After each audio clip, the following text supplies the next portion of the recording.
afternoon. If I would ask everybody to please take your seats, we are going to get started. We've got some more seats coming around. And first of all, thank you all for coming.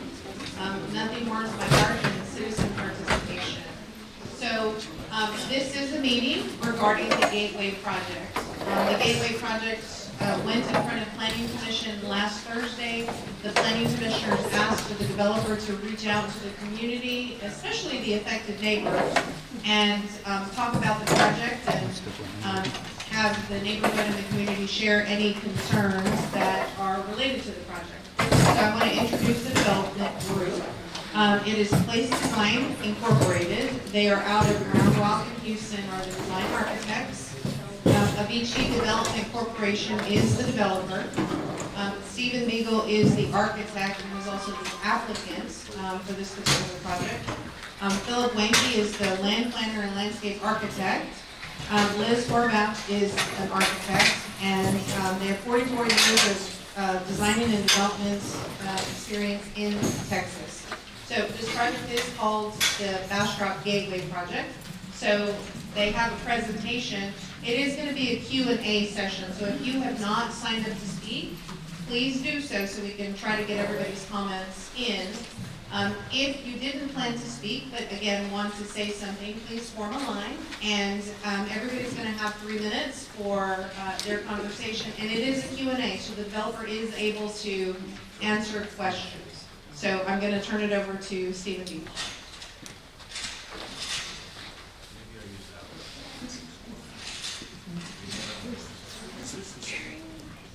Good evening. I'm Stephen Beagle, architect. Philip Wanke, landscape architect, land planner. Next to me, Liz Horvath, one of our architects, runs our Boston office in Round Rock. For clarity, the developer is the Avicii Group and companion group known as Austin LLC. The developers, the owners, and some of the investors are here tonight in the audience. Watch this presentation. We're delighted that so many people have appeared to be with us. I wore my bulletproof vest just to be sure that I can get out of here later. But we're excited, and we're going to walk through a presentation that is similar, almost identical to what we showed the Planning and Zoning Commission last week. We'll go through. For the sake of clarity, I would ask that we hold the questions and comments until we get through the presentation. Many of your comments will be answered as we progress through this. So we're calling it Bastrop Gateway. The reason that we selected that name is that coming from the east on 71, as you crest the hill, before you get to the exit that leads down to Buc-ee's, you reach the top of the hill. As you look west from that crest, on a clear day, you can see for 10 miles. Calling Judy Krause. And that's a remarkable thing. It almost identifies the eastern edge of the city. As you come from the other direction, eastbound from the west, you know you're in Bastrop until you hit the top of that hill, the crest of the hill. And now you're headed for LaGrange and points east. So the crest of that hill is a topographic point of demarcation. In our view, that is the gateway. From the east going west, and it's where you say goodbye, Bastrop, going east from the west. That identifies the project. I will use this to explain the boundary. So the boundary is 31 acres. 2 of the lots front on Pitt Street. The one in the corner shares a lot line with 71. So there are 3 lots that bound 71, 2 on Pitt Street. The other lots, total of 10, in the project adding up to 31 acres are as shown here, behind the apartment complex, behind Buc-ee's, and not quite going as far as Chestnut. In fact, we stopped the development here, one lot shy of going further north. The landowners here were not participating and are not at this time. Lost Pines, some of you are from there, is over to the east. And welcome. And maybe I should say this before we get into too much detail. We are definitely interested in your comments, and this will change over time. It's not in stone. Going forward to the city council, we are sure the changes will be made. So this is a forum. It's important for us to have this feedback. It really is. We're not trying to ramrod something through or railroad anybody. This is an exchange of ideas. So we're approaching it that way. What you see here, the crest of the hill, internal to the project, is approximately here. The pond exists. It's a detention pond at the moment, but none of this has been developed. It is treed. It is densely treed. Some of it is pines. Some of it is deciduous. A lot of underbrush. But the topography falls off to the south from approximately this point and to the north. So maybe 2/3 of the site drains to this corner, and the other third of the site drains north to the ravine along Chestnut. What you're seeing in this slide is the proposed architectural typology. That's a fancy name for saying what type of architecture is it. Our typology is illustrated here in a variety of idea slides. This particular slide, slide A, pertains to the corner lot. Approximately 2/3 of that corner lot is drainage area, not usable for much. But the 1/3 that is usable, our planning team and the development team asked the right question: what should go there? The first phase of our project, because of utilities and connectivity, has to go off of Cricket Street. That's where sewer and water come in. So this set of 3 lots will develop first. So the imagery you're seeing here are simply inspiration photos of what may happen. Site B, 2-story retail immediately behind Buc-ee's, 2 stories, and it's anticipated that this would be small, 1,400, maybe as big as 2,800 square foot tenants of a retail nature, convenience items. Site 3, Site C, multifamily. It starts to get interesting here because we must densify the site from a residential perspective before retail and child care or urgent care begins to make sense. What we're proposing is a 7-story structure, 2 floors of parking, a podium deck, and 5 levels of apartments. Again, inspiration board, none of this has been officially designed yet. It's all about our ideas and our proposed density. Slide D. This is also multifamily, 3-story walk-ups, no elevators. So these are buildings with approximately 24 apartment units in each one. And we have an amenity center and a pool in that location. These are images that have come from our other design projects in Texas. Midland, San Antonio, Austin. We have cribbed the imagery to illustrate what we intend in this zone. Slide E represents townhomes. This is further to the north. These are brownstones, like what we've done up in Georgetown. These are homes that resemble townhomes, although they're independent, not attached. We're doing some of these in Corpus, more brownstones. And then we begin to introduce on this slide the connectivity of pathways among the lots. We'll get to that in a moment. And this is perhaps the lightning rod, literally, of the project. And this is a 12-story, proposed 12-story hotel.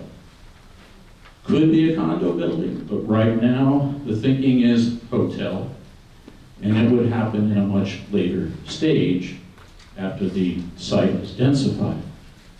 These are just idea slides, images of what it might look like in that location on the site.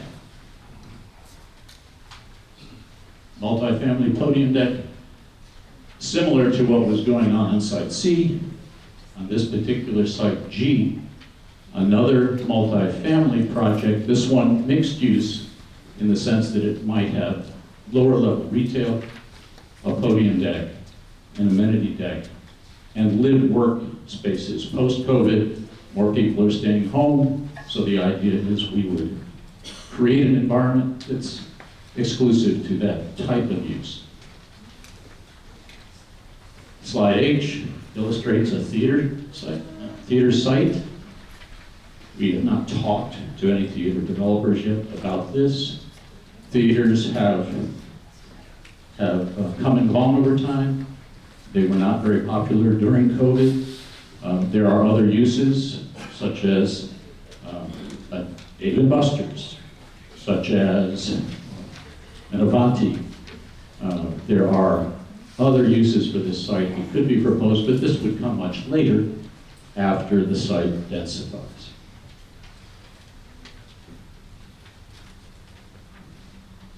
The last slide is more retail, 1 story, perhaps as high as 2 stories along 71 on the south edge. Some of you have asked about phasing. What comes first, second, third? As mentioned a minute ago, phase 1 would be this area outlined in red, the first 3 sites immediately off of Pitt Street. And the reason that this goes first should be obvious. It's utilities. Water and sewer exist here. This roadway that does not exist yet would have to be built to loop around these 2 parcels so that there are 2 ways in and out. That's for fire safety and security and emergency response. It also allows for the densification of the multifamily building and therefore the support spaces of retail and daycare. Phase 1. Phase 2, retail along 71, perhaps the theater building, perhaps the multifamily building, mixed-use building on the upper portion of the phase 2 site. Phase 3, the walk-up multifamily residential structures and the townhomes. Phase 4, the last phase, would be the hotel site. Shown in this slide is the potential connection from the development out to Chestnut. At some point in the phasing, that connection will be necessary, or in the alternative, the eastern connection here, this is already an established right-of-way, but this eastern connection that goes over to the rodeo property may be more desirable than the connection to Chestnut.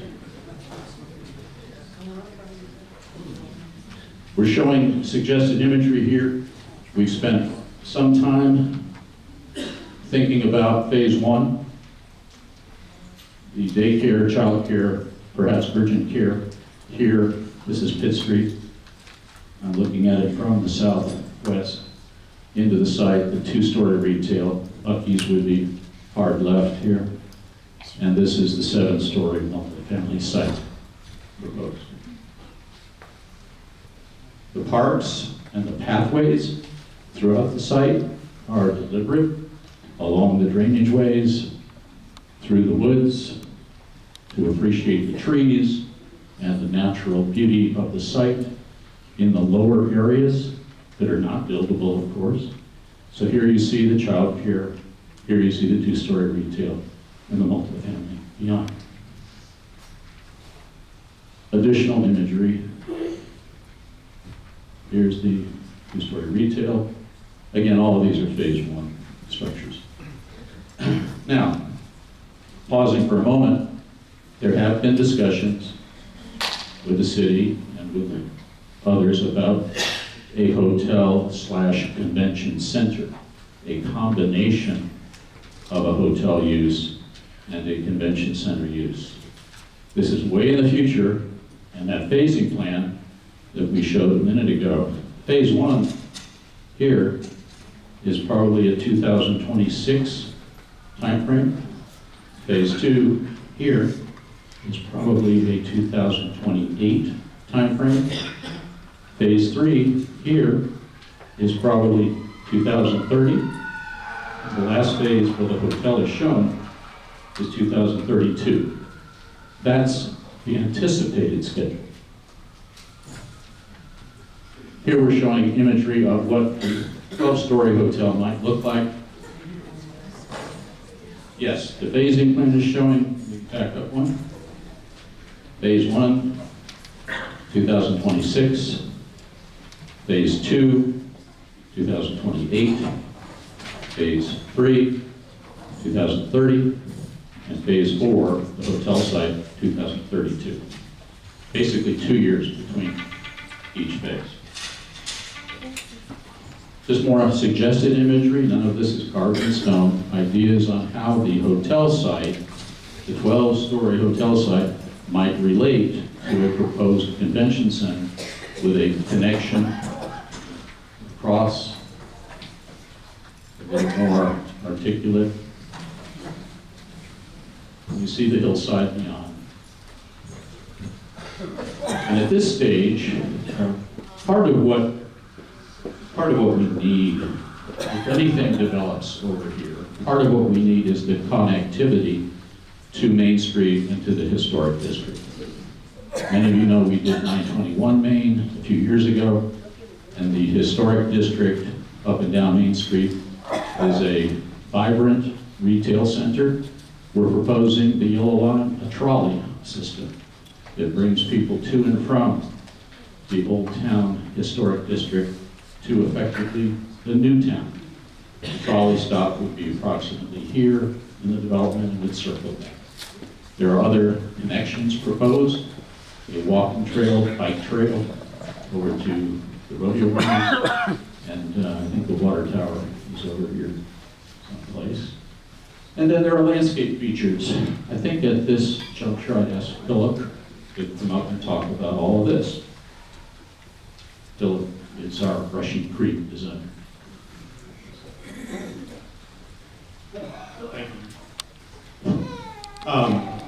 Yeah, well, part of this urban development is focused on people staying where they live, where they can work, where they can shop, and making it a sustainable development. And part of that includes parks and trails and connectivity, both with, like you mentioned, the trolley and with trails to the rodeo grounds and other event centers, and all the events that would happen here too. So this is just an ideas that come up with the public spaces, with the trails, seating, water features, and boardwalks to make it enjoyable when you're outside the buildings. We would like to enhance some of the roadways to be amenities in and of themselves, slow down traffic, and make it part of the structure of this urban development. Again, parks and trails through where we have wilderness, where we have parks, as well as the idea for a pavilion where the trolley would stop, people can just be out of the rain while they're waiting for that and getting dropped off. Direct connections over where we have drainage waterways and directly to the facilities on the site. We have a lot of topography here, and this is demonstrating how we can utilize some of that in the urban green areas and make playscapes and gathering areas for the people that live there and for this. And then incorporating some interpretive areas where we can and in these park and public open space areas. So these are concepts, again, that are ideas that we want to incorporate as we move forward. And we have the video. So we want to illustrate this a little further in a video. So bear with us 1 second while we open that file.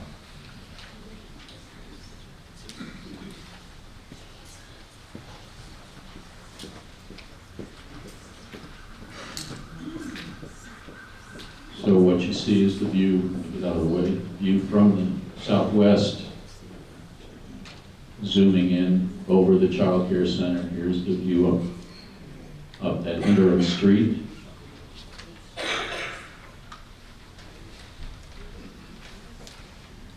This goes up to the amenity deck in the multifamily structure. You see we're calling it Gateway, in this case Gateway Retail for this structure.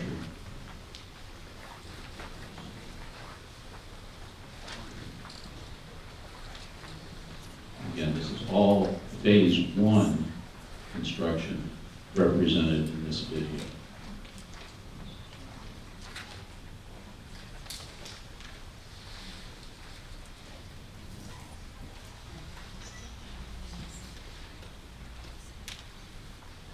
Conceptually, there are uses proposed here.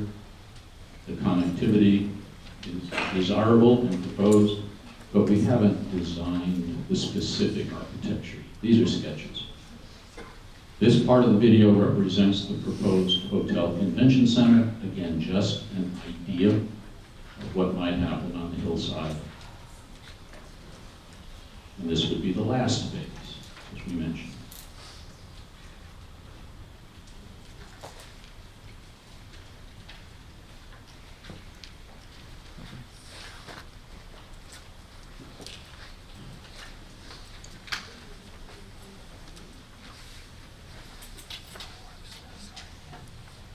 The convention center idea is approximately 60,000 square feet. The hotel is 150 feet tall in the current concept. And from here, we go to a timeline, I think, the development timeline, Bill. And I'll look Bill over, I'll ask him to comment on this. We look back at the history of Bastrop over the last 20 years. What we wanted to do is look at this site and just see how it's developed over time, and then you can see how the phases fit into this.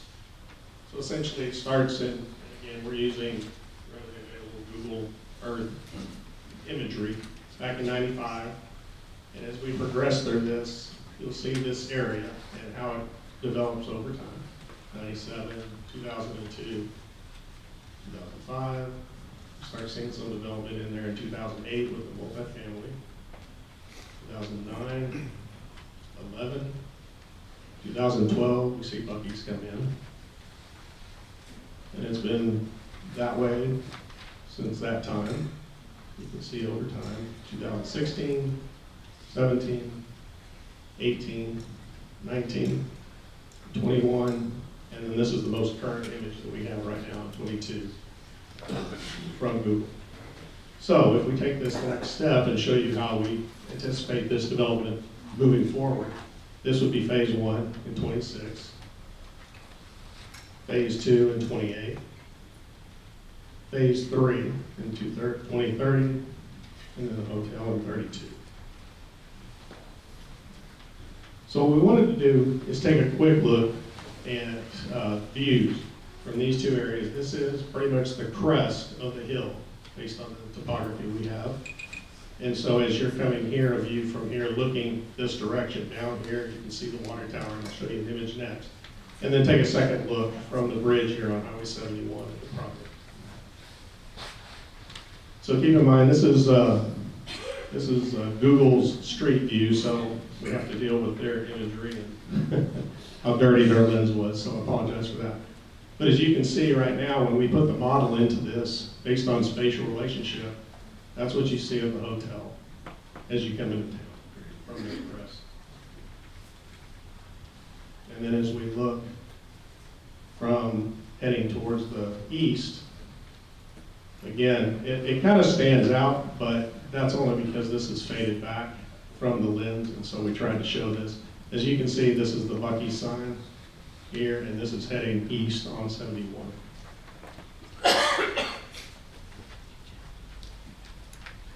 And this is just a representation of where we were looking. We have yet to do a tree survey, and that will happen as we move forward with this development. From the aerial and my knowledge of taking them in the winter when you have deciduous trees, this is predominantly deciduous over in this area, and this is all evergreen. So that just kind of shows a little bit of difference in how this relates.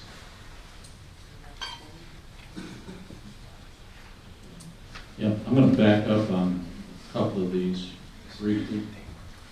On this one in particular, the 12-story hotel, this is the top of the hill, just as you start descending toward the exit ramp. Notably, the water tower is here. The relationship, even though some distortion, the hotel is no taller than the water tower. In fact, it's shorter than the water tower. And the next slide, from the west, looking east, Philip pointed out the Buc-ee sign, which is here. So from this vantage point, the hotel and the Buc-ee, top of the Buc-ee sign are approximately at the same visual elevation. The 2-story retail here is no taller than the Buc-ee's here when we introduce topography. What you see in the foreground or the middle ground is the 2-story podium deck and the 5-story apartment building. That represents a reasonable suggested view of how this would look up and down 71. And of course, Philip commented that that line is really a speculative line pending a tree survey and pending a tree preservation plan, which will happen as we go forward with the development. It's a requirement that we do these things, and we will. And if there are heritage trees to be preserved in this area, they'll be preserved. We're not going to scrape like some other sites in town. We're very much aware. We're not going to scrape and pillage. We're simply going to be thoughtful about preserving heritage trees and how this would work from a drainage standpoint, from a traffic standpoint, and from a tree preservation standpoint. You want to say anything else, Bill? Okay. Backing up. Okay. So I think with that, Sylvia, I'm going to stop and entertain questions. Pass it back to you. Thank you. The first person I have signed up is Patricia Rain. Where is Patricia? I'll bring it to you.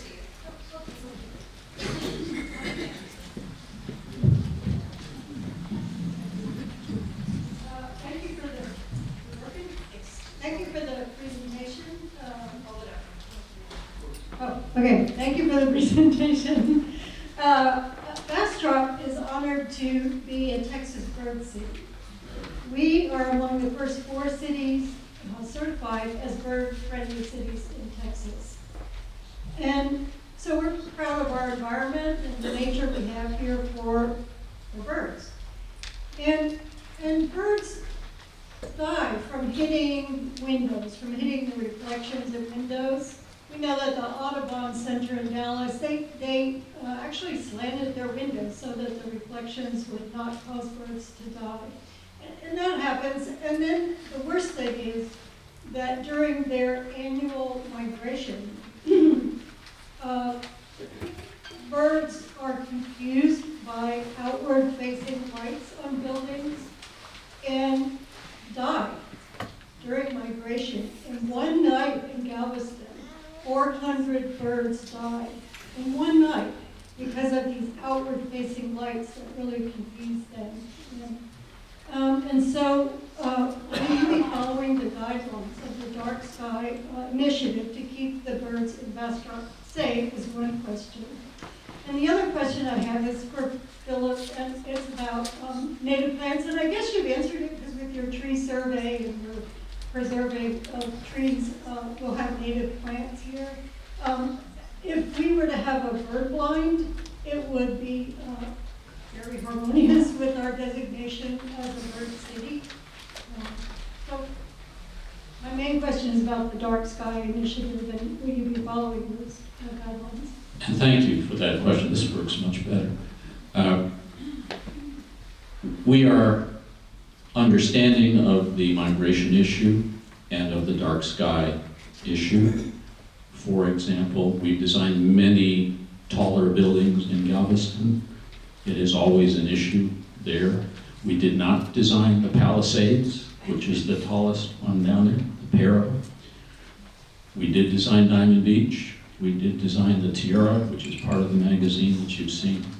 We designed the Ocean Club. We were involved in the Sapphire down the beach in South Padre. We understand the bird migration issue. Many ways to deal with it. Slanting the glass is one. Recessing the glass from the building and keeping the overhanging balconies and basically outdoor living spaces is another. The lights, the dark sky ordinance, we do this almost all the time in our multifamily projects. The orientation of the light is always down, and the migration of light from our property to the neighboring property is always maintained at either 0 or 2 foot candles, which is about all we can control given moonlight and starlight. So yes, the ordinance already prescribes that in B3, and we are defaulting to B3 no matter what happens on the site. And I'll go ahead and answer your second question, which was, yes, native landscaping is usually preferred as we try to do designs because they're much more hardy in the area, in every area around Central Texas, and less maintenance. So those are big factors, I think, when we look at this development, as well as saving the trees. Trees add value to these developments, and we're going to try to save everyone we can to add that value and have people enjoy it. So that will happen once we get the tree service. Next is Ambrosia Davis.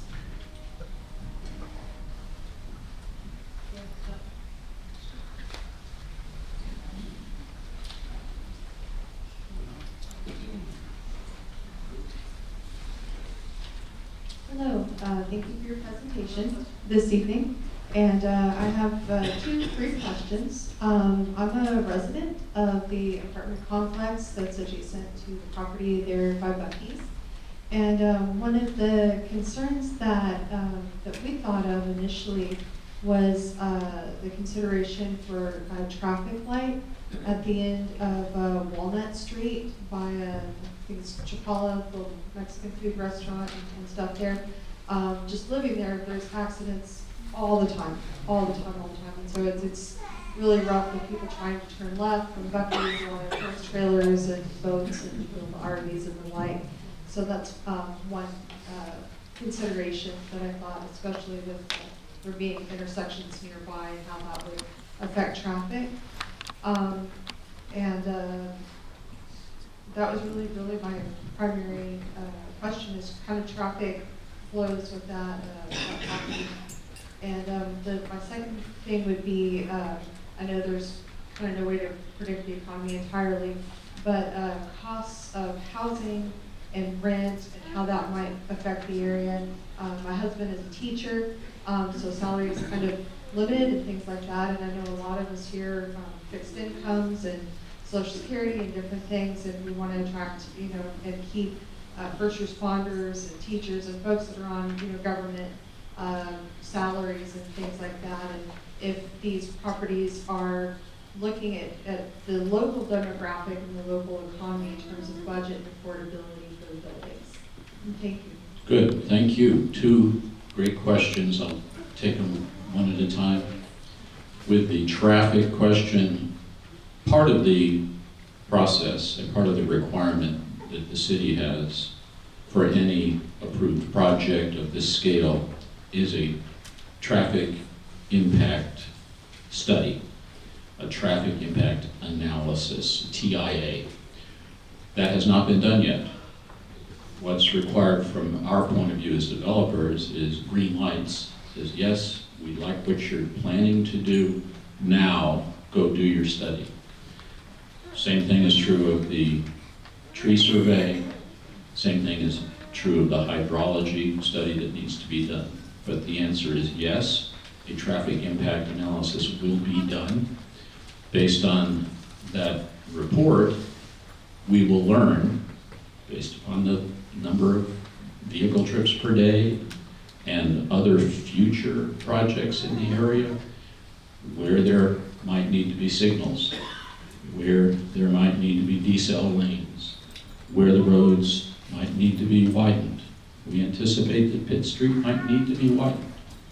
And our group will give up whatever property is necessary on our side. I don't know about Buc-ee's, it's not part of our study yet. We're still conceptual. Okay, what was the second question? Oh, the rents. We, prior to going into this at all, our development team contracted with a third party and we did an economic assessment. That analysis revealed that what's going on in Bastrop, and this was commissioned almost a year ago, it revealed that there's a shortage of apartments, a shortage of housing in Bastrop to the tune of about 3,000 residences. It also revealed that there was a shortage of retail space to the tune of about 150,000 square feet. It did not conclude that there was a shortage of office space, because this was post-COVID and office space has diminished in its demand. So the two principal needs that Bastrop is facing as a community are housing and retail space. They only make sense. So with that in mind, we approached this project. What portion of that 3,000 unit deficit can we help satisfy here without, this is important, sprawling out across the landscape and having what we call suburban sprawl? We want to contain the growth, and it's much less expensive to go vertical than it is to go horizontal, which was in part why this site was selected. On the rents, the report revealed that the rents over the last 5 years have fluctuated. It got to a high point during the first year of COVID of about $2.10 or $2.11 a square foot. The low point was $1.64, and today it's about $1.80, and it's been going up and down. Part of what we're talking to the city and the city staff about is what portion of our proposed residential component might be classified and restricted for affordable housing. We're in discussions now.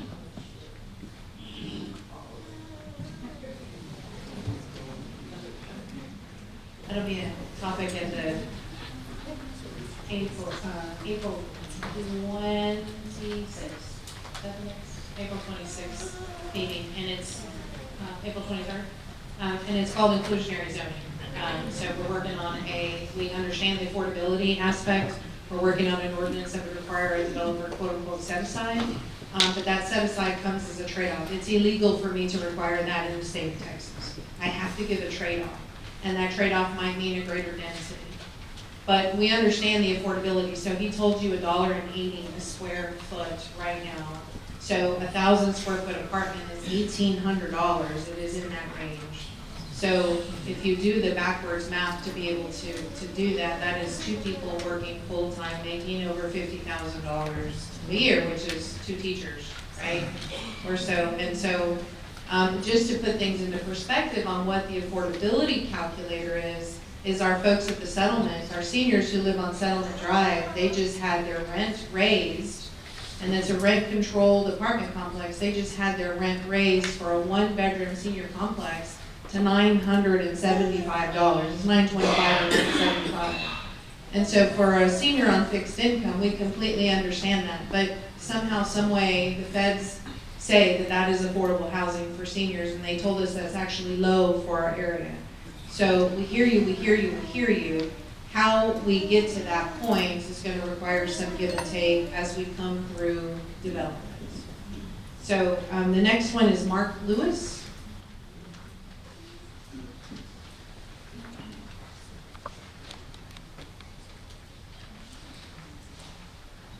Thank you. I'm new to Bastrop. I've only been here since like 2013. And what I've seen most is that we've got a lot of development going on here, and it's the infrastructure of how to get cars in and cars out on this thing. So looking at this, you've got, 3 multi-families, townhouses, and hotels. One question is, how many residents is that going to be? And so I look at like ingress and egress. There's a couple of other options going on east of here by the Lowe's, and I don't know how they're going to get out of there. But just looking at on here, that part that goes up to Chestnut, where that is, I think if that is part of it, which it looks like it may have to be depending on how many people. I also see that y'all have this trolley, but what about sidewalks, bike lanes? Because right now, you can't get from downtown to the state park, which is a beautiful area, without suicide if you're on a bike or you walk into drainage ditch. So I think it's, as part of this thing, you'll need to put it in there. It's like, well, we're going to be, they're going to probably make some money off this deal, put some of that money back into the infrastructure to get in and get out, but also to be able to get downtown on a bike or walk down there without using a trolley. Go to the state park, which is a gorgeous part of Bastrop here. So, just how many residents and forward thinking what we can do about sidewalks, bike lanes, and widen that road to get people in and out. Thank you. We're going to tandem on this. Philip's going to talk about the pathways and connectivity.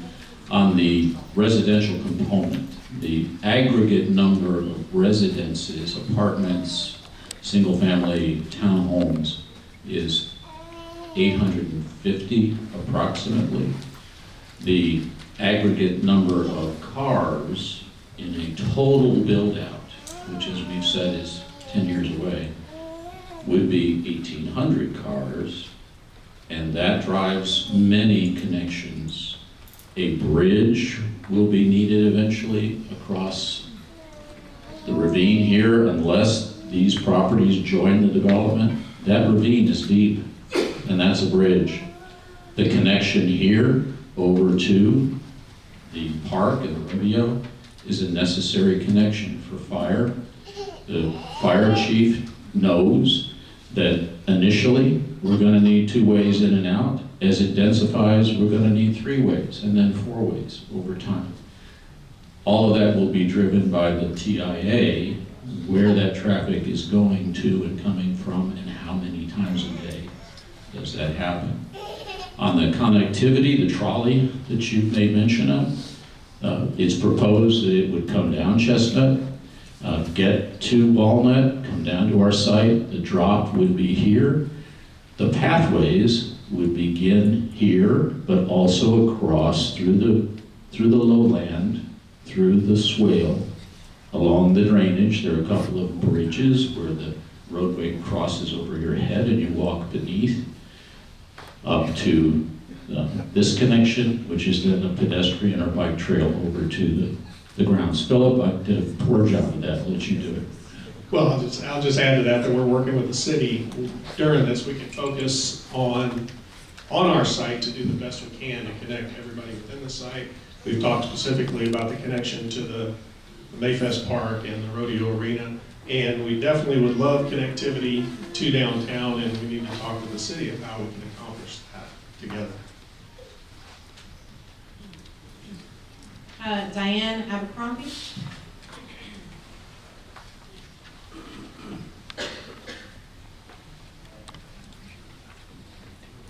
Hi.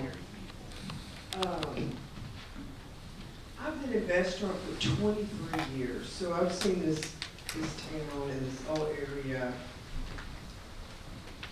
change in different ways, and it's quite different from what you represented up there, because we're so much more than just the in-town area. Like, I live outside the city limits, but yet I shop in Bastrop. I go to the post office in Bastrop. I do all my stuff in Bastrop because I like to buy local. But one thing I noticed that you didn't even mention was the Houston toad factor. And that is such an important thing for this area that's very upsetting to me that wasn't even addressed in that. There was a lot of stress about the native trees. We lost so much with the wildfires. It was an unbelievable experience. And this community doesn't need some of the redundancy that I'm seeing here yet. You're going to have to sell them, okay? And I'm a state worker. I've been with the state of Texas and then currently with the Department of Transportation. And I commute to Austin. I deal with the traffic on a daily basis, going and coming. And I don't like that corner. And you're just going to throw a bunch of people in there that are probably going to end up being pretty new to the area, because the flavor of the people here, I have found to be very down home, and they like being out of the city. And you're bringing a domain in here that I just think is not a good idea.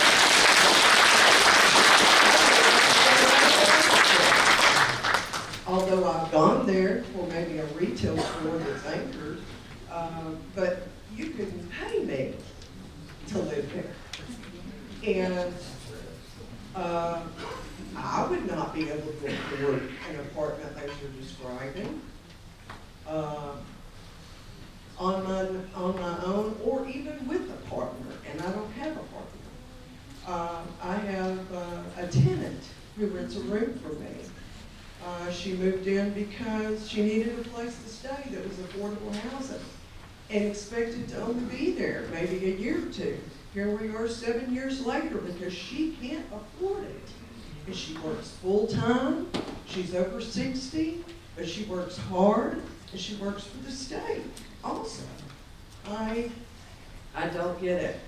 And I know there's not a lot of question in there other than, why didn't you mention the Houston toad?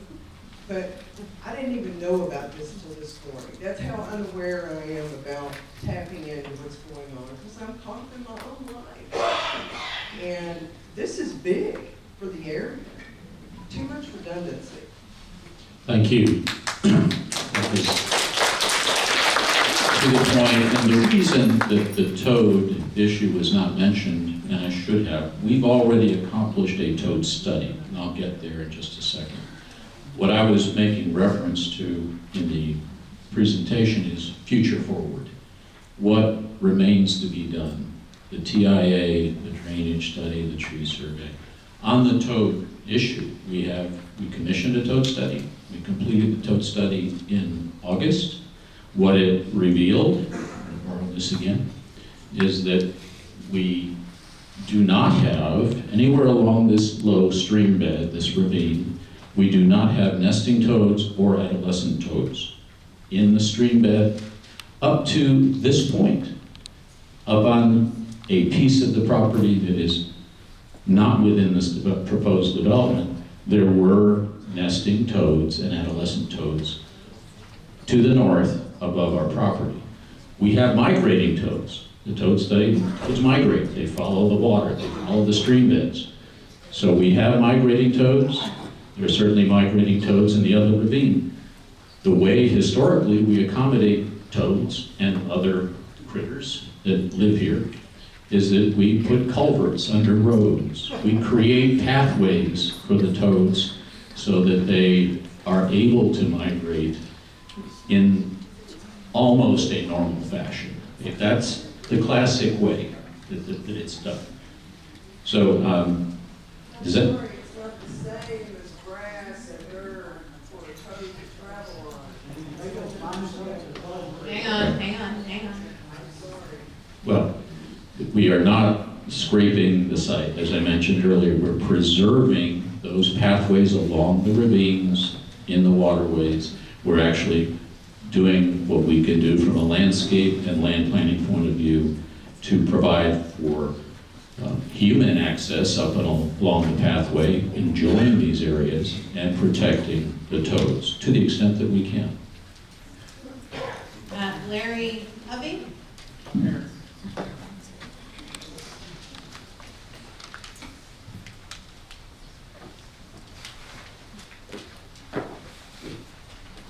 Thanks for giving me a few minutes. First, I think you should look around this room because my question is first, where's the city council and where are the developers that need to be hearing us? Okay, well, I see one hand, but I don't see any city council people here.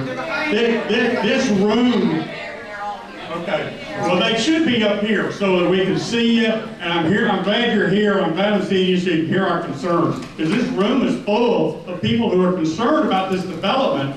Because my question is, first, you said that there's 3,000 homes short, but I'm a new resident of Bastrop myself, but I live out in the colony, and they got a humongous plan for a whole lot more homes. There's another humongous plan for another big group of apartments where they scraped all that at 69 and 71, 269 and 71, and now we're doing more here. I didn't move here to Bastrop for that. So I'm asking, why do we need this? You know, that's my first question. And secondly, does Bastrop even have the infrastructure, police, fire, ambulance to support anything else in here? I don't think they do. Not let alone the county. And I've been attending the mud districts lately. We don't have enough water here either. So that's another concern. So these are things that council and even the county commissioners need to be listening to and figuring out, hey, what are we going to do besides building a hotel? We don't need any more hotels here, you know? Okay, I think I've said my piece. Okay, and thank you. Yeah, well, you did. You answered where the council, but we're 3,000 homes. Why do we need this? That's my big question. No, we're 3,000 homes short. Yeah, that's why. So we're building more apartments at 69, at 269 and 71, and why do we need this? I mean, that's what I'm saying. Well, let me just make this one comment. Growth happens. But we don't have but one HEB in this town. One. You know, yes, so growth happens, and it's going to happen whether this development is here or not. Maybe not. Samsung is here, Tesla is here, there are projects all up and down 1209 that are happening, and our thought is to contain the growth, and instead of the suburban sprawl, keep it where it can become interdependent in and of itself and still have a relationship to the main existing retail areas on Main Street and up and down the current access ways, 71, Chestnut, 95. All of that has been considered before we elected to move forward with a development on this site. The growth's going to happen. We're proposing an overlay district. That's what this is. But it's about time. How long is it going to be before this happens, whether we do it or somebody else does it? Okay, Pablo Serna?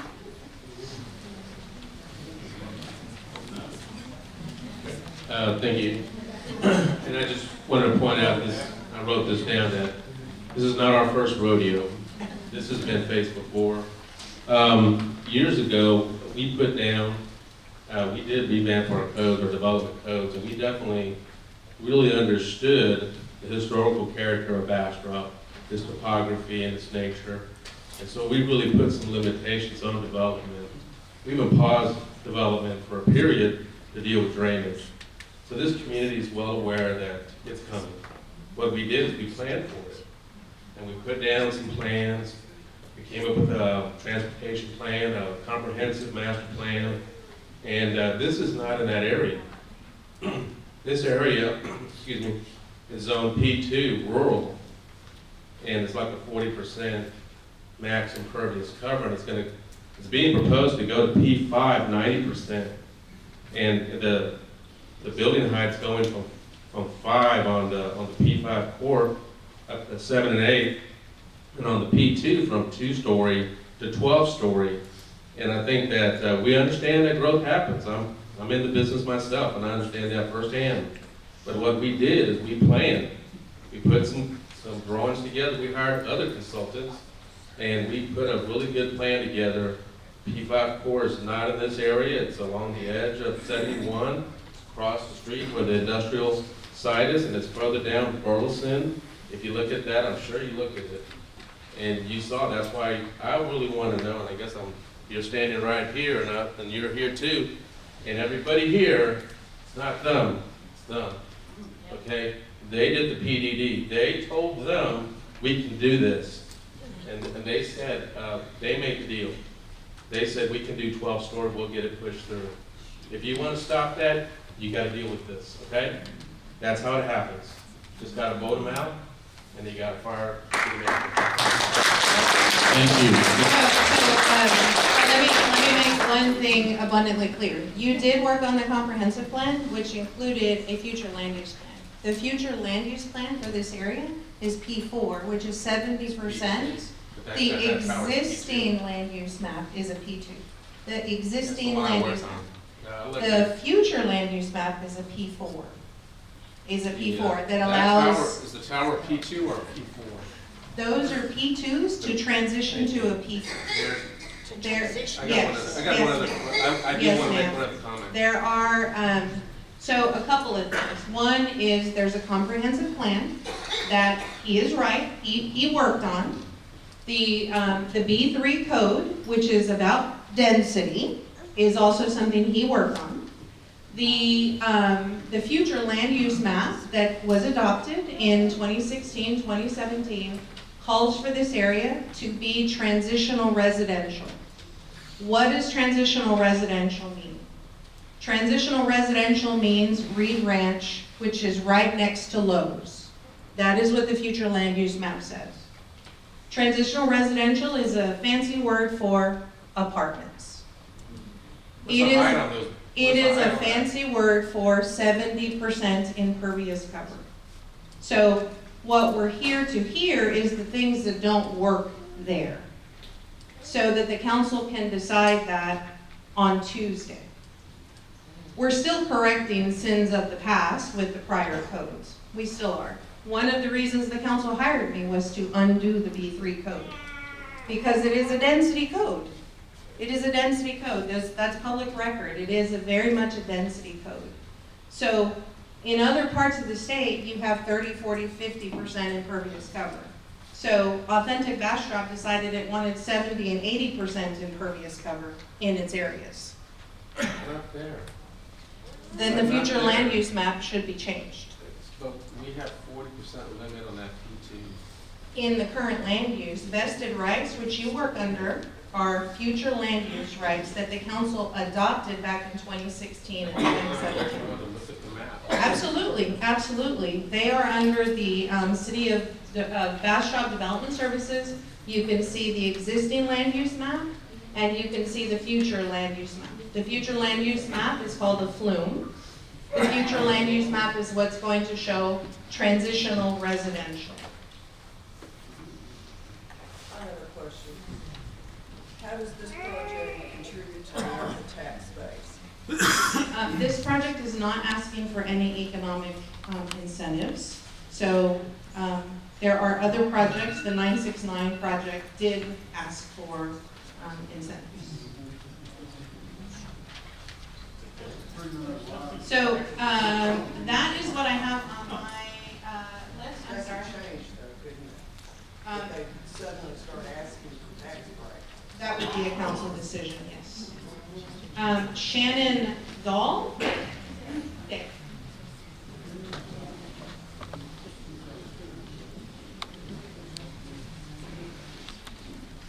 Hi, my name's Shannon, and we live adjacent to this project. You mentioned an exit down Lost Pines Avenue. I want to know, have you ever driven down Lost Pines Avenue? It is one lane, and there are 100-year-old trees growing on both sides of it in people's private property. You mentioned putting an exit for this, what did you say, 1,800 people? An exit down Lost Pines Avenue that's one lane? What is your plan there, to knock down our 100-year-old trees? No. So the right-of-way across along Lost Pines is 50 feet. That's platted, it exists, it may be one lane today. I have walked it, I've driven it, I've had a hard time turning around when I got to the end of it. I've climbed over that fence with the barbed wire. Yes, we know what we're talking about here. That right-of-way will eventually be widened. We're not looking to scrape trees, we're not looking to pinpoint specific trees to knock down. Well, we will knock down some, It is yes. the only way, is Yeah. by knocking down trees on our private property, so that you can have the 1,800 It's not private people. property, it's a right-of-way. It belongs to the city.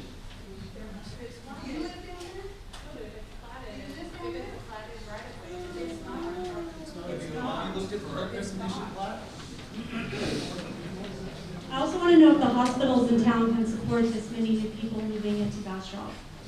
From my experience, the hospitals here are pretty small, and I don't know if an influx of patients like that can be handled by the healthcare workers that we currently have. I don't know the answer to that one.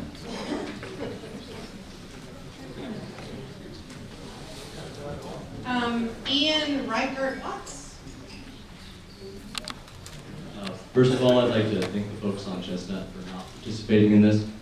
Second of all, you said at the P&Z meeting that the time frame was decades, not 8 years. I don't know why that changed. I don't want you to answer that because this has been going on a lot. I have some things to say. Yeah, you're going to be able to see that from those mock-ups.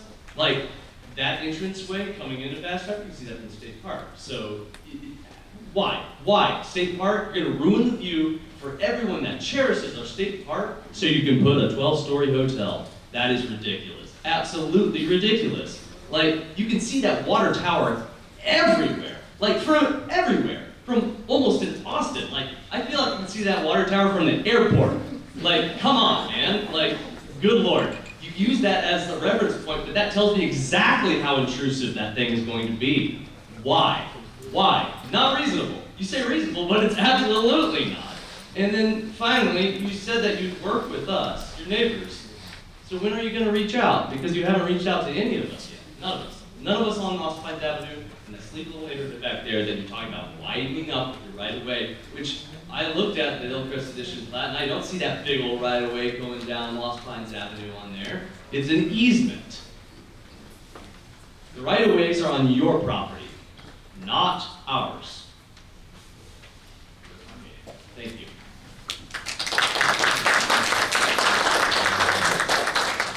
John Everly.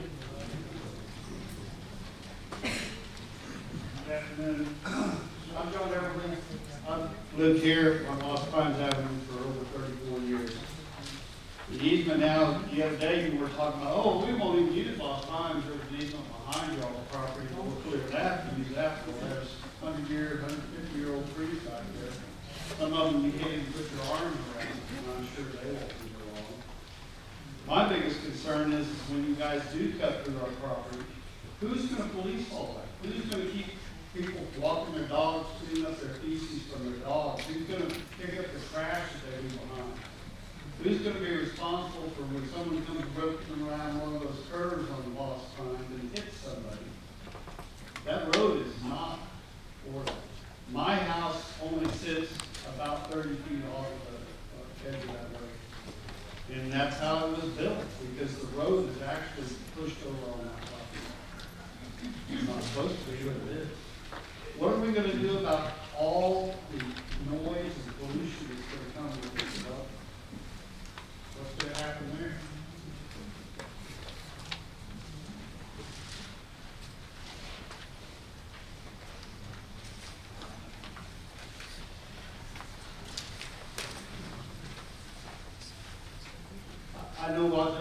address the fire department and the, I talked with the chief earlier about the high-rise building. And his answer to that was, well, they're built, well, look at 9/11. He says, well, please, at that down. I'm telling you folks, we don't need something that dense. They talked about, oh, there's gonna be trees and stuff. Look at how much, all that gray area is highlighted. That's all pavement. There's not room for trees. They got that one little green belt downtown, one little place up around that, what they say is like a pond now. All our trees are getting gone off that hillside. So when you look up, going up 71 or coming up Chestnut from town, all you're gonna see is these huge apartments, just like go up and drive 969 and 71. See what that looks like? That's what that's gonna look like, except worse. And my concern, not only with our neighborhood, is that this is just not what we need. I mean, we've got so much land around here. Would you guys get a real cheap price on the land because it's so hard to develop? Why there? Why? And my understanding is something getting ready to go out across the highway 71 where all those trees are. Yeah, so I'm sorry folks, but I'm not for this and I just don't think anybody in town should be. Not something this dense, this highly populated, when our traffic, we can't handle it now. There's an accident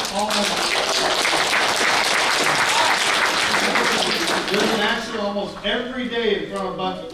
They used to have that, a Buc-ee's down here with all the traffic that it draws in. Then they're gonna put a hotel, 12 stories, at a convention center? Good God, on Friday, talk about traffic then. Right?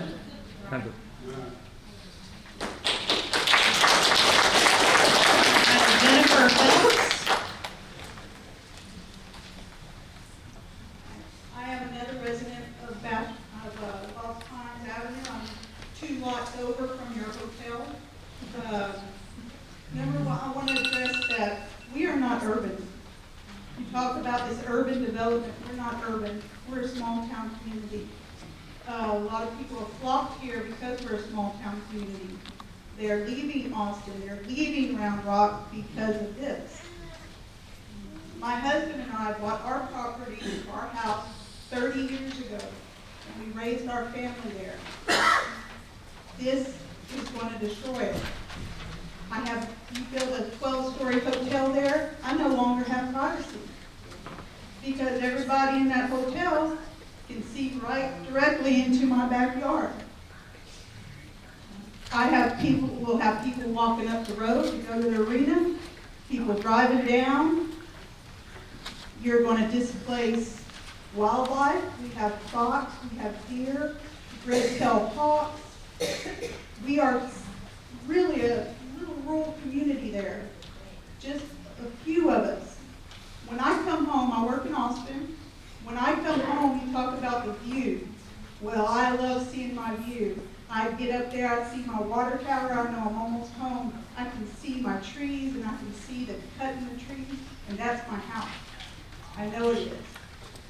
Okay?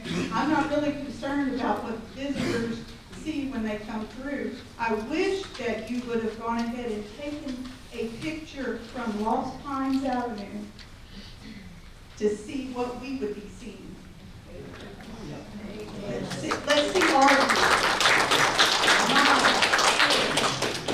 They just bought their property, and then all of a sudden this springs up. They had a beautiful view. But now, all we're going to see is a building. We're going to get to just see a building. It was bad enough with Buc-ee's coming in, and then all we got was light. I go out in my front yard and I got light pollution. So now more of that.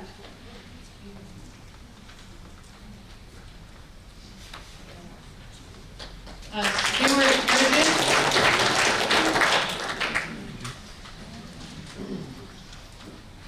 My name's Stuart Bridges, 12 Lost Pines Avenue. My house is closest to this development. They're building this hotel literally 100 feet from my house. They're going to look up the hotel, they're going to right on top of my roof. First thing I want to know is, are the developers here? Are they not here? Where? There's two buildings. Are these buildings up to bid already? No. Okay. Well, I had a good word with a big electrical contractor in all of Texas.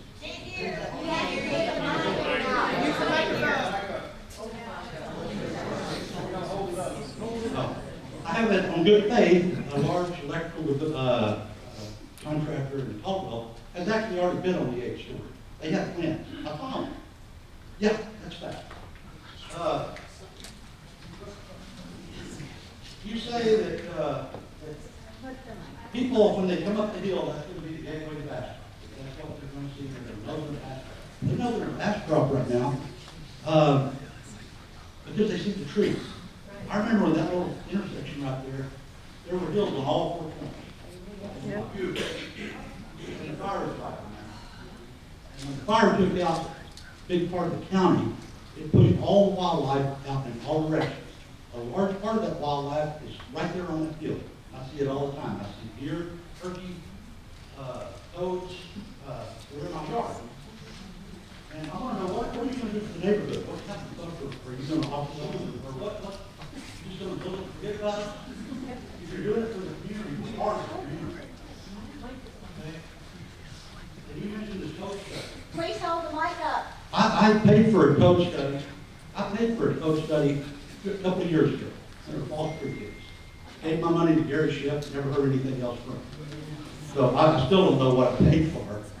But apparently, I did contact him about 6 months after that. He said he still hadn't heard back from the feds. Speaking of feds, I contacted U.S. Fish and Wildlife. One of their jobs is to protect endangered species. This is definitely in Houston toad habitat. I've got maps. Okay. Let's see. What are you going to do for the buffer? What are you going to do for the neighborhood? That's a question. No. I'll wait for you. I'll wait for you to finish.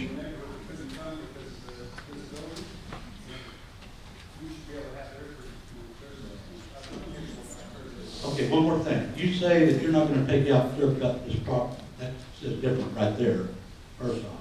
If you're not going to clear cut the property, you're asking for 90% impervious cover. That's pretty much clear cutting the property. And I have been building these developments like this for 30 years. I did Burleson Crossing. I did Dry River and Tile. I'm doing Sawyer Ranch and Griffin Springs right now. I know how these things work. You will go up there and you will raise that hill.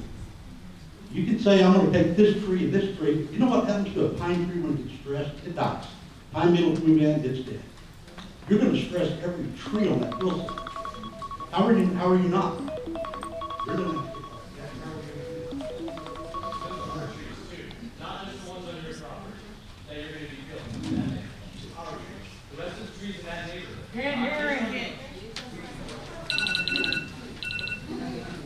So we don't know until we see the tree survey what's actually there. On our hilltop, it shows, what I was looking at on the aerial, that they're concentrated in a small area on our property. The rest of it, over in Lost Pines area, there's a lot more evergreen trees. So we will look at it very closely when we do the tree survey and work with that and the site plans. Other questions, what are you going to do for us? Well, the amenities that we've included in the development, within the boundary of the development, are the pathways for pedestrians, bicycles, joggers, all the way up through along the new road that heads north to Chestnut. We have the trolley system that we've proposed to help people get downtown, and that includes neighboring residents. Your question about buffer, we are at that stage of considering what we're doing in buffers. What we're showing you here is an idea only about the future. We haven't done the tree survey. We haven't identified the heritage trees. We haven't done any planning, and there's certainly no set of drawings out for a bid of an 8-story building. It does not exist. Okay, it does not exist. I'm just here as the architect to say we haven't drawn a thing.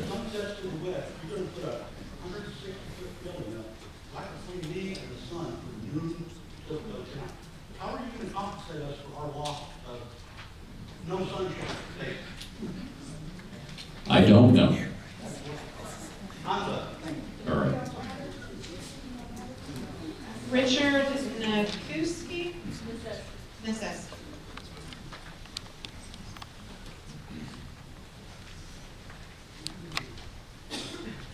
Well, first off, I'd like to say, good job on hitting buzzwords. COVID, bike trails, walking around, mass transit. That's 30 miles east of here, when people give a crap about that.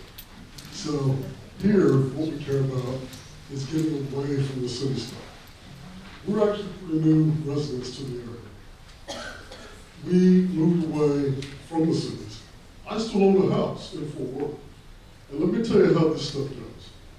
They'll do their surveys. They'll do all their little research and stuff like that. And then everything that they can just barely squeak by, they do it. Is drainage. They'll say, oh, no, we can do this. Yeah, you can do that. And it'll flood all the houses right next to it. Because I've seen it happen. 30 of my neighbors all have their houses flooded for developments like this. My neighborhood up there, it's become a pastime fighting this type of stuff. Because when we didn't, the traffic went up, the road conditions went down, the crime went up. Now we do it, we fight it. We just won one about 3 months ago. We don't need tall buildings out there. We don't need transient populations like with multifamily housing. We need people that own their homes. If you want to put condos or something out there where people own them, you know, I'd be a little bit more amenable to that idea. But trust me, when you start putting a lot of apartments everywhere, where people come in and go all the time, look at what's happening in Austin. It's a nightmare. It's a cesspool. There's trash everywhere. It's ridiculous. I've worked and lived in the Dallas area, the Fort Worth area, Las Colinas, which was beautiful before they started doing this type of stuff. Houston, I've always hated the place, but it went from acceptable to, once they expanded the roadways and everything like that, to feed the large, or the smaller suburbs and start building them out like this. Everything became a cookie cutter. Look at this glass, look at this thing, oh, we got this thing, we got that thing. Doesn't matter. You take away the soul of it, and it becomes like everything else. That's where this will go. We don't need it. I know you guys have a hard job if they're doing what you're doing, because you're listening to people like me tell you how we don't want this and how we don't like it. But if you want to have better meetings, more enjoyable meetings, listen to us and adjust what you do. Developers, I'm speaking to you guys, not the architects, because you guys are the ones that have the power to change this. So stop trying to mess with what we have and make it wonderful, but not when you're messing up what we have. Thank you.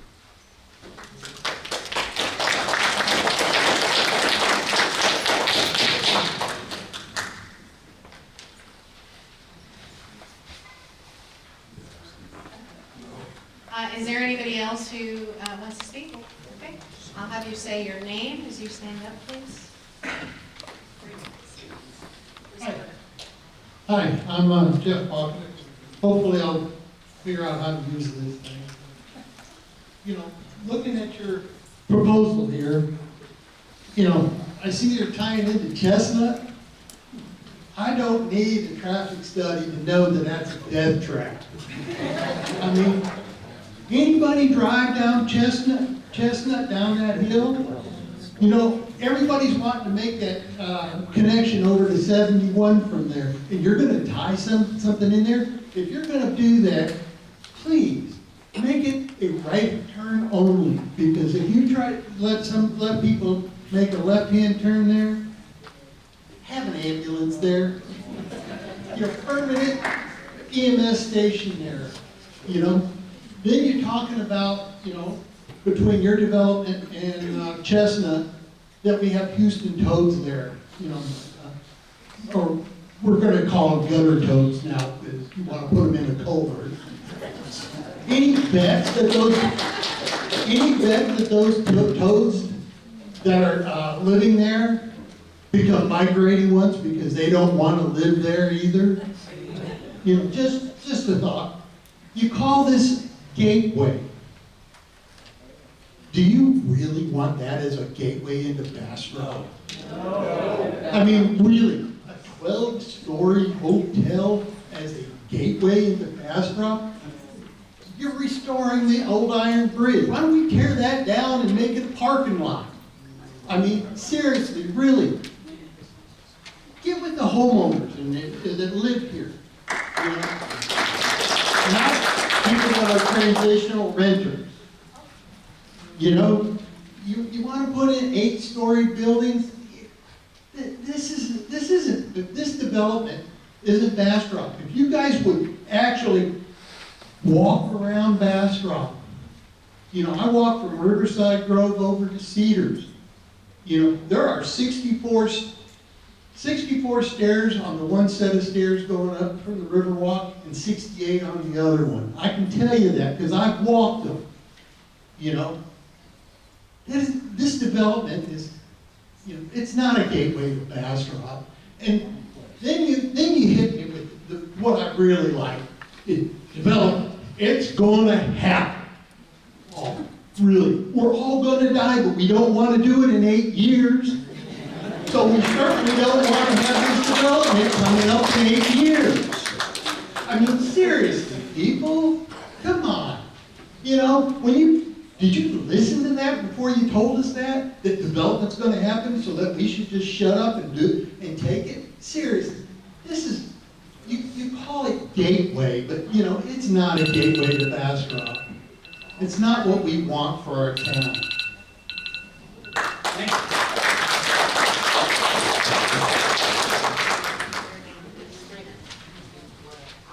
Well, I'm Tommy, and you had a really good presentation, and you have answers. You know, you didn't answer everything, but you did. You do have answers, so it's a good presentation. I used to ride my bicycle up to the swimming pool on Chestnut, and that was the main road. And coming back from the swimming pool, we would take off and coast down the hill. And we'd see how far we could get without having to pedal. And we could make it all the way to the railroad track. A lot of times without our hands, you know. We had no sense. But that was when Bastrop was a small town. The growth has come up, and we have not been prepared for the growth, and especially the traffic. Gentleman said something about the Chestnut, getting on Chestnut and Route 150. There's no way that you're going to be able to control that traffic. I mean, unless you have a loop around that part of town. That's a given. The other thing, you talked about the crest on the hill, and part of the drainage is going to come south, part of the drainage is going to go north. Well, all that water is going to end up in Gills Branch, which is right down the road on the railroad track, and goes flow right into the river. Now that would be fine, except when you get all that extra water, it's going to back up Gills Branch all the way back through campus. That's another. I know that you haven't had disturbance yet, but that's what it's going to show. But that water flow is going to be tremendous coming off that hill. One other note, and I'll get off here. You say you're going to put culverts in for the Houston Toad, and that's a good idea and stuff like that, except for one thing, which they found out on 21. When they put the culverts for the frogs, the snakes were waiting on the other end. So there's more than just going to study.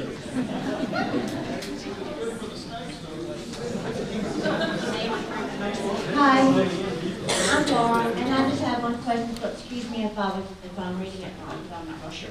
When you have the little red line going through all the grassy part, you know, opposite where all the new building is going to be, is that, like y'all already own that land as well, or I don't understand why you were referencing that and showing us the line. The purpose of that exhibit was to show you the approximate boundary of the dense pine trees to the east and the deciduous trees to the west. There are still some pine trees on the western piece, there are still some deciduous trees, but that line shows by aerial photography in the winter time which trees are bare, those that are deciduous, which ones are still green, those that are evergreen. That's the purpose of that line. So we're gonna try to keep all that? That won't be cement? We're just showing you where it is. Okay, and again, excuse me, do y'all own that land as well?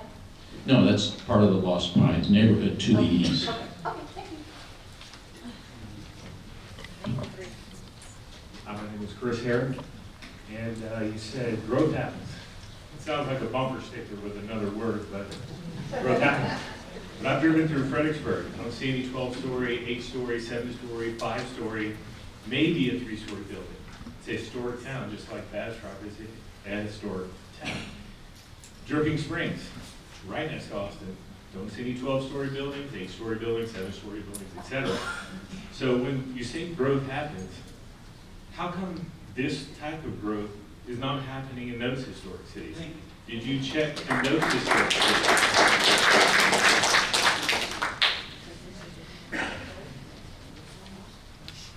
Not rhetorical, by the way.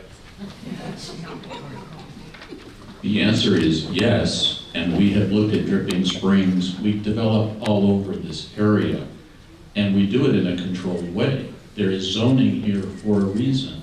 In Houston, there's no zoning. It's anything goes, and it's all about the politics of the situation in Houston. In Dripping Springs, there are taller buildings. Austin Community College is over there. It's a multi-story tower. So the bottom line here is that Austin and Houston are growing. The population is converging. This area is under pressure to develop. How we control the development is the problem that the council and the planning commission face. Our response to that as architects and planners is to contain the development, not support suburban sprawl, but to contain it in a thoughtful way. You've got to go up sometimes instead of going out. And that's what we're doing here to keep the development closer to the inner city commercial area. Richard Gravinelli with Hunters Crossing. So I can see the water tower from my house. Stormwater runoff, we've kind of talked a little bit about that here. We've talked about our birds, our nature. I would like you to look at some of the technologies that are available to keep stormwater from leaving your development. I know you can't go to zero, but what we do, stormwater capture, different types of parking lot. You've got a lot of green parking lot. Look at that so we can minimize it. We haven't had any floods since Harvey, cross our fingers, but we do get them. And that's a good question, if I can respond. We are, during the design process, which has yet to begin, we have not designed these buildings yet. These are ideas, concepts. The city has encouraged us, when we get into design, to be creative about stormwater detention. Where can it go? Stormwater is a function of volume and velocity and time. How can we retain the water? Where do we retain it? How do we retain it for some period of time so that it's released in a thoughtful way? We're looking at detention structures underneath the building. We're looking at detention structures that are underneath the parking lots.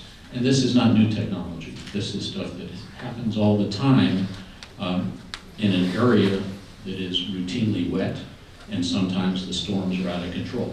We do what we can within the FEMA requirements and within the recommended practices that FEMA gives us.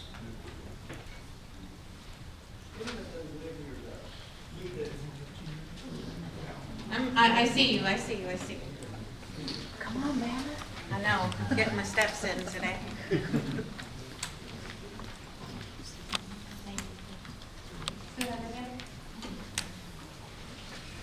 Hi, my name is Georgianne. Really? Sorry. My name is Georgianne. My husband and I moved here 4 years ago. We lived about 3 miles from the domain. So we moved here to get away from the domain. And when I come home from work at night and come through Bastrop, it's nice to see that beautiful green hill. And now, like you've shown us, it's going to be kind of gray and clay-like. So you're taking away a whole lot of beauty from Bastrop. And, you know, Austin, many, many years ago, used to be a city with a hometown feel. That's gone. I would hate to see things like that happen out here in Bastrop. Don't take that away.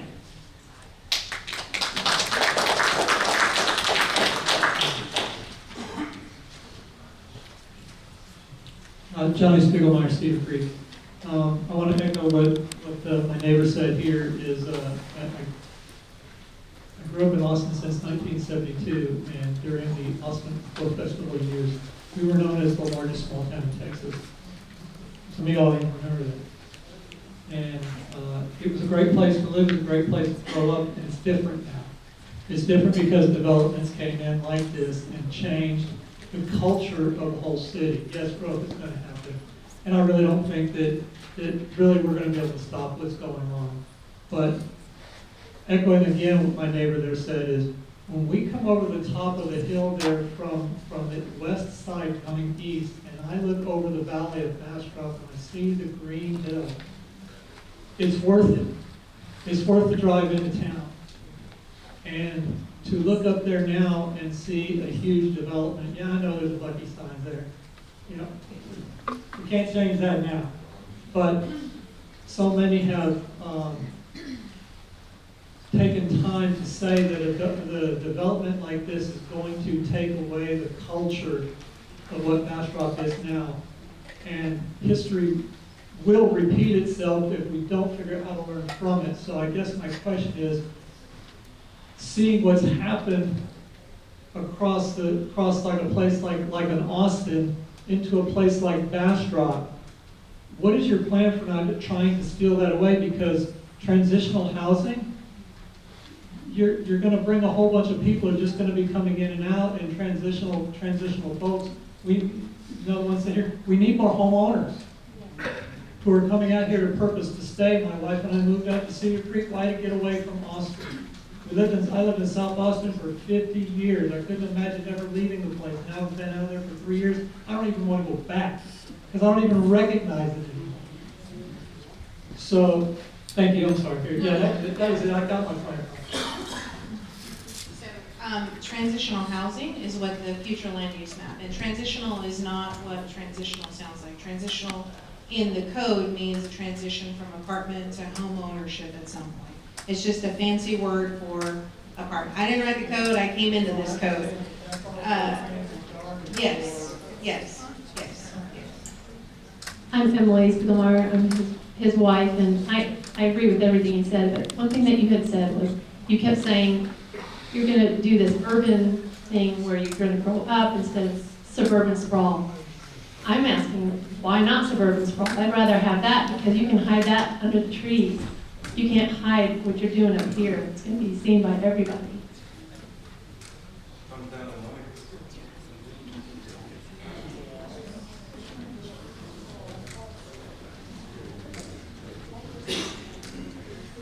Hi, Shelley Cartier. I live in Tahitian, not far from that stuff. And I think the nerve that you're hitting mostly here is the fact that that area is still old growth forest. We, in 2011, don't know where it all were, but we were here in a big fire. We lost 95% of our entire pine forest, 25 square miles of forest. That is a section of trees that were not affected. And I wanted to point out a couple of things about that. First of all, you've got a diagram, you've got plans. You say you're going to save the heritage trees, yet you haven't done your tree survey yet. So you've got a plan here of where you know you want stuff to do, and I'm sorry, I'm in the business, I know developers, I know the game. You're going to, when nobody's looking, the trees are coming out if they're in the way of this building. Okay, so there's no policing. And I do want to point out that probably most of us in this room do not forget the fact that at 969 and 71, not so long ago, the entire forest was wiped out in a day. That was not supposed to be allowed. City council, somebody was asleep at the wheel. They didn't pay attention, and that developer was fined. That doesn't make up for what was done, okay? So, yes, I'm in the business, I know. Bulldoze everything and then build and then plant a little stick in the ground and hope that it becomes a tree, yes. So that's the game. And I'm concerned that you've already got big plans here, number one, that you're going to save our trees, but you don't know where those trees are yet. Another thing that I'm concerned about is you keep pointing out that the pine trees are on this side and the deciduous trees on this side.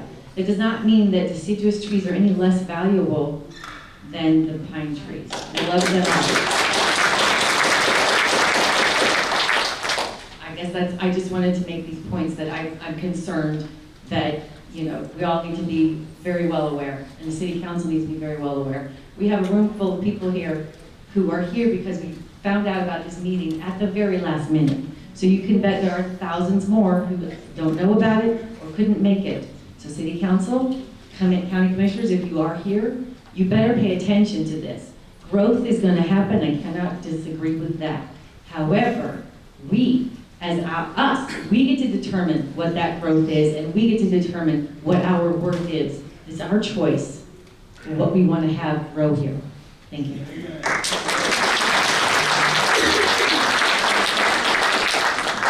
How you doing? My name's Tom Crandall.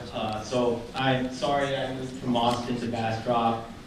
Just moved in December and moved into the colony. I've lived in places that started out small. I came from Northern Virginia, and Northern Virginia blew up. Then I moved to Austin in 2008. I could buy a house downtown for $250,000. We've seen what's happened to Austin. Where you have the site located, was there any other locations within Bastrop that you were thinking about building?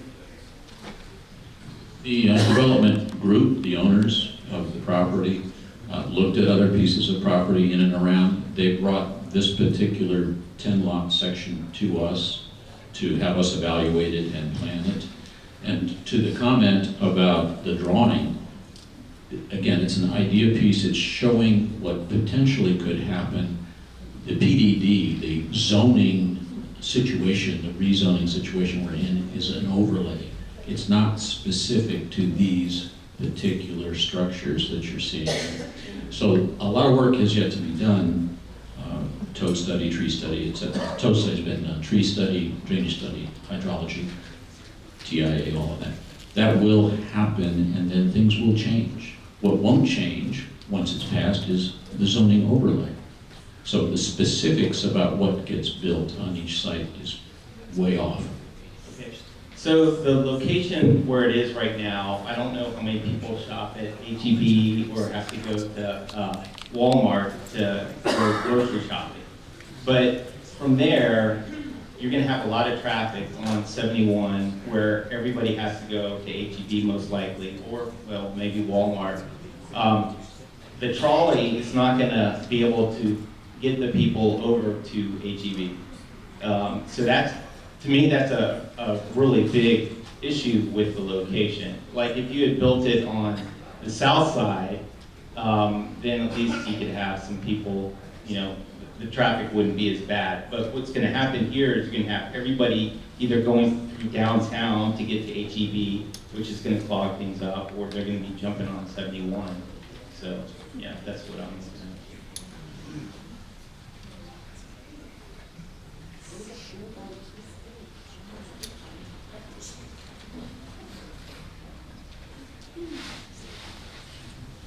Hi, my name is Rob Garrison. I'm over on River Forest Drive. I just want to say, my wife and I moved out here a few years ago. Wanted to, get a little escape, we'll say, from the city, and, seeing this, development's going to happen, is how I've looked at it. And seeing what's laid out and how it's built, and then also looking at some of the other things that have been built, we actually got excited about it. The idea of having more stuff to do. I would rather spend my money in Bastrop than go to Austin, which is what we do right now. So having someplace we can go with our family and walk around and do things and, you know, catch a movie at some point, you know, those are exciting things for me. I know it's, you know, people are worried about the idea of a clear cut. You know, the way I look at it is, it's a small amount of acreage for how many homes are going in or places for people to live. You know, when you think of some neighborhoods that get completely raised and then they put in a bunch of cookie cutter homes, you know, I look at those and I'm like, talk about destroying trees. You know, where something like this, for the amount of space you're getting, yeah, it goes up, but it's gonna happen at some point. You know, you can only fight it for so long.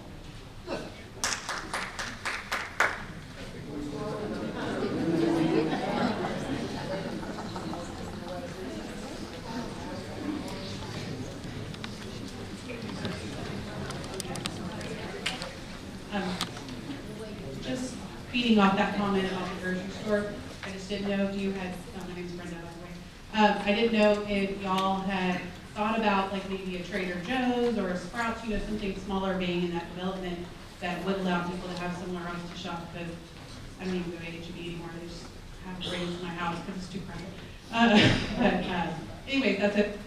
That to me would be a good use of that property, and, or at least, you know, some of the retail space, especially if you're gonna have housing budget.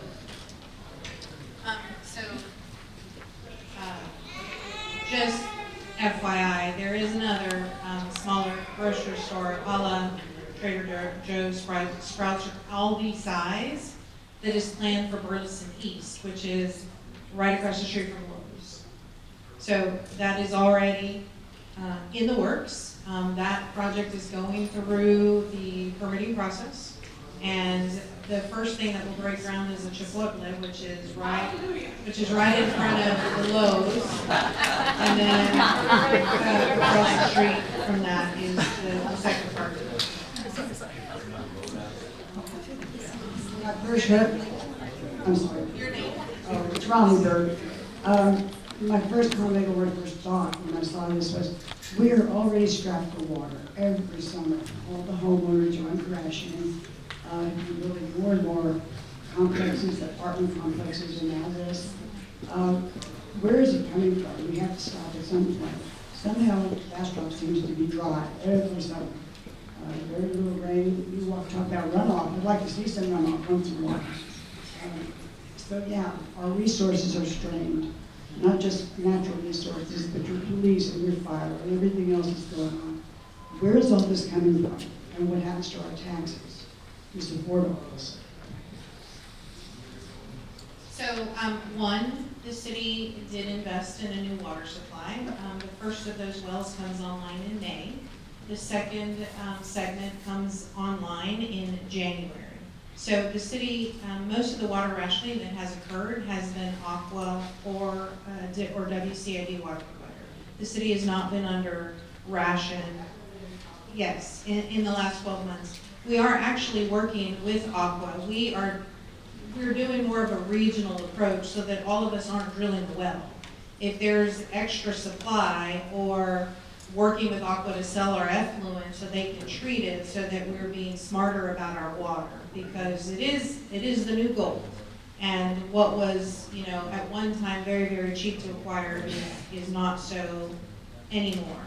And that's why the partnership with Corex for wastewater was also important, because the number of, somebody mentioned municipal utility districts, the number of MUDs that happen equal that much more discharge into the Colorado. And so that's why it was very important for us to work collaboratively also to make sure that things are getting treated, and at least what is going to be discharged is discharged of a better quality, and we're not compromising the river health. So that's, you know, from a utility standpoint, we have sufficient water, we have sufficient wastewater, and I believe to the gentleman who said there's an electrical study going on there. There is an electrical study going on there, but it has nothing to do with this development. No.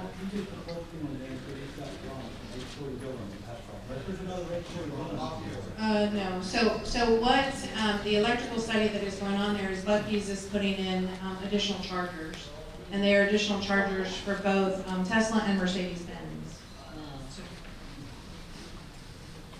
Sir, I'm gonna give somebody else a chance to speak. I'll come back to you.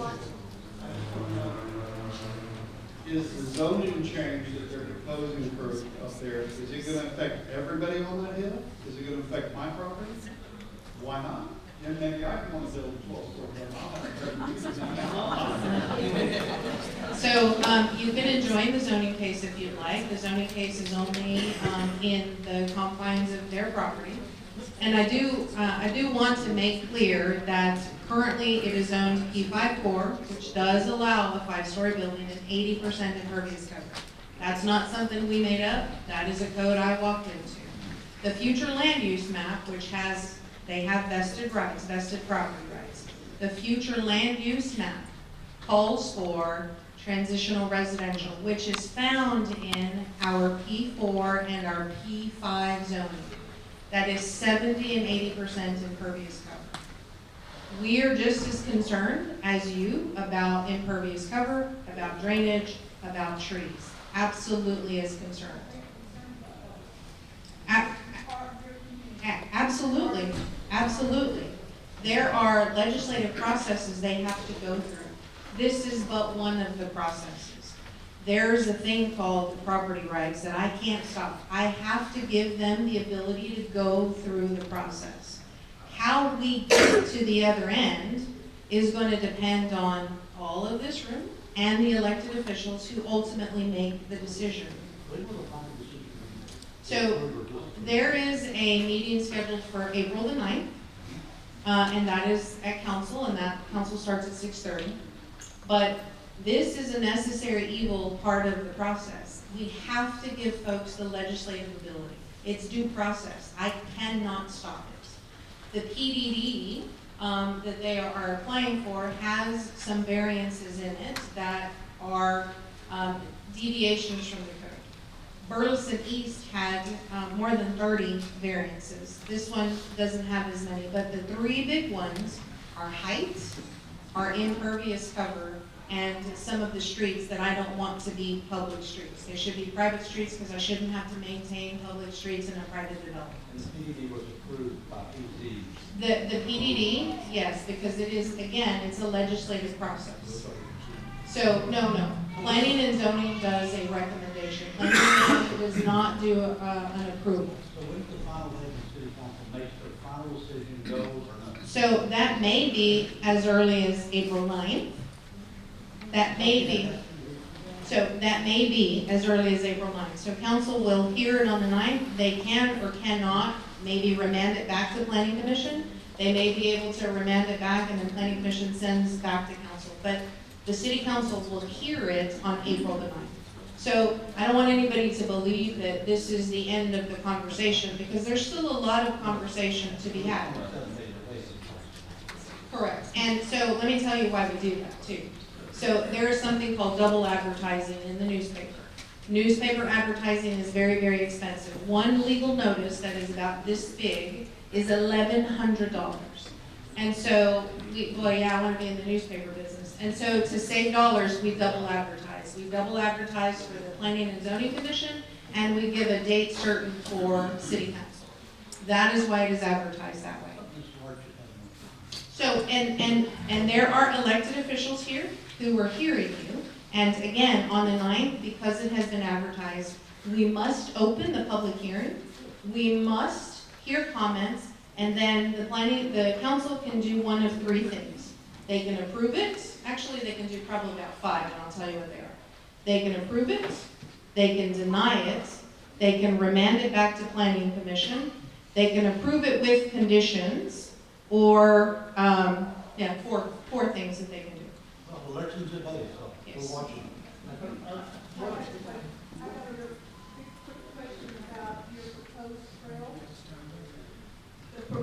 Your proposed trail, so that would be right in the back of my property, okay? Yeah, so if the walking trail is right behind my property, that's a ravine. And so if this goes through, and I believe that's owned by the city, correct? Yes. That is owned by the city. Yes. So the property owners there, are there going to be fences to keep people out of our property? Or is that going to be on us now that, you know, we've got our privacy invaded? One, don't even know about that yet. Two, if you'll put up your map that shows the cross section, that shows the block, maybe what was in your community. There's a couple of things that are there. There is right-of-way that has been dedicated to the city there. And so those rights-of-way mean I don't own them. 11,200 plus residents own them, right? So we're going to do one of two things. We're going to close the right-of-way, abandon the right-of-way, or we're going to build something there, or save it for future use. Normally, if there's something that impacts a resident, yes, we will build something. There is a U-shaped piece of property there that we have looked at as a connection to, before this development even came on board, because Walnut Street should punch out through there. Unfortunately, with the apartments, and you want to talk about future planning, unfortunately, Walnut was cut off. It will not punch all the way through anymore. So the only punch out really is above Pitt and through the development. But that development happens to be right behind Lost Pines. It's a U-shaped piece of property that the city owns, along with all of that right-of-way that connects to Arena Drive. Before the development happened, we were talking about how do we make our trail system better to connect that to Mayfest Park and eventually to the state park. If this development happens, whether it's a 5-story or a 12-story, right, because within the code, they've got rights to do what they're going to do, whether that's a 5-story or a 12-story, our hope is that we can work with whatever developer is there to make the appropriate connections.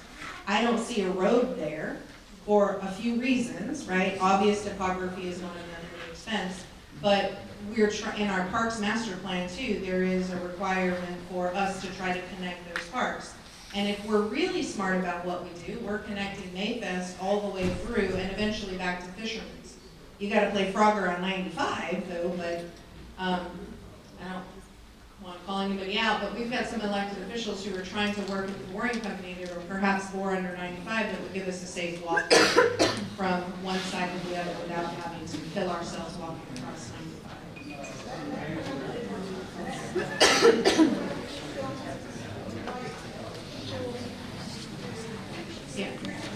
Yeah. So one last thing about the Buc-ee's. TxDOT has done a traffic study. There is a planned protected turn at the Buc-ee's at Walnut to only be a right turn to stop the left turn accidents that are happening. We hear you. There's about 16 accidents per quarter there. So I know because PD and fire respond. Yes, sir.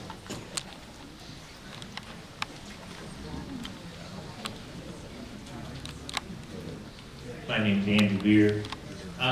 So speaking to the developers that are here and to the council members, hoping that you came really open to accepting ideas. One, to appeal that you can really get the most benefit out of this property by listening to what you've heard tonight. And so while the code might allow you to have a higher percentage of impervious cover, that you would seek to reduce your impervious cover below what the code allows. That you would seek to reduce the transitional housing, focus more on the townhomes, ownership as transitions with ownership of a house in a subdivision. Things like that. And to really accommodate your neighbors. And so to seek, I've been involved in several stakeholder committee groups that have worked to find workable solutions. And I can think of a big development in Austin. The name skips me, but it was right off of 45th and Bull Creek Road. Yeah, and so that development was going to be an obnoxious development. It was protested by all the residents, by all the neighborhood associates, or neighboring residents. And they worked through a stakeholder process and came up with a development that even the neighbors agreed on. And they were able to put in a profitable development. And so I I leave that as an example, and I hope that you all would pursue that. In that respect, that the council would then not approve this at the upcoming meeting, would remand it back to planning commission until the time that you can come forward with really paying attention to the heritage trees, to the landscape, and reducing that impervious cover, and really making this a development that still looks like a green hill from a distance.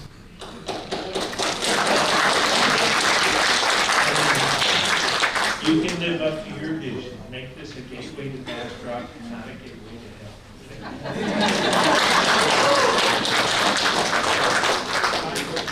All right, it is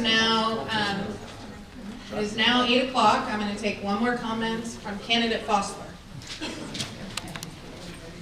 Hi there, Carrie Fossler.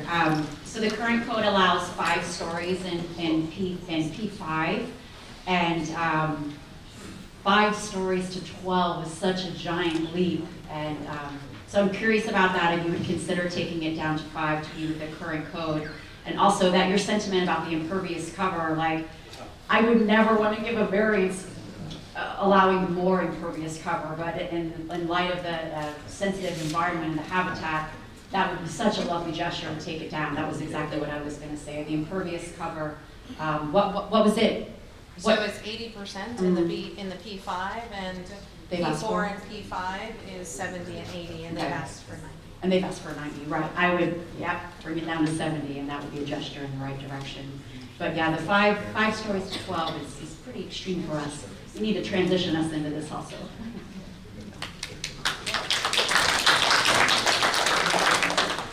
All right, it is now 8 o'clock. We're going to close now. So the council, there are council members here. Council members, if you'll raise your hand. So you know who your elected officials are. I did see some county commissioners. County commissioners, if you would raise your hands. All right, they left. So again, the council meeting is on April the 9th. If we have this big of a turnout, we may need to move it here again to be able to do that, or we may start it at some point during the at a different point during the meetings and just give dedicated time to this. And so what happens in a council meeting is if we run out of time, we carry over to the next day. So I would say keep April 9th and 10th open on your calendars in case it spills over to the next day. Councilmember Lee's walking out the door. If you want to ask her any questions, please do so. Thank you all very, very, very much.